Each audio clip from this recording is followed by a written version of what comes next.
আসসালামু আলাইকুম, আমি সাদ্দাম হোসেন মুনিবা এন্টারপ্রাইজের পক্ষ থেকে আপনাদের সকলকে আবার আন্তরিক ধন্যবাদ শুভেচ্ছা শুরু করছি আজকের ভিডিও টপিকটা হচ্ছে এই এফআরপি বা ফাইবার গ্লাসের তৈরি ম্যানহোল কভার বা ঢাকনা। এটি রাস্তায় বা ড্রেনের উপরে যে ঢাকনাটি ব্যবহার হয় এটা হচ্ছে এটি ডিএসসিসির জন্য তৈরি করা হয়েছিল।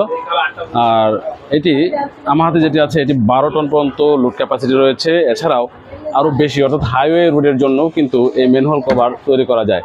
এটার বিশেষত্ব হলো যে এটি পানি মাটি বা এই ধরনের কোনো কিছুতেই নষ্ট হওয়ার সম্ভাবনা নেই। আর দ্বিতীয়ত হলো যে এটি চুরি হওয়ার সম্ভাবনা একেবারেই নেই, কারণ এটি রিসাইকেল কোনো ভ্যালু নেই, যেহেতু এটা লোহা না প্লাস্টিকও না, সেই জন্য রিসাইকেল কোনো ভ্যালু নেই। কিন্তু এটি কাজ খুবই দুর্দান্ত, লোহার চেয়েও বেশি।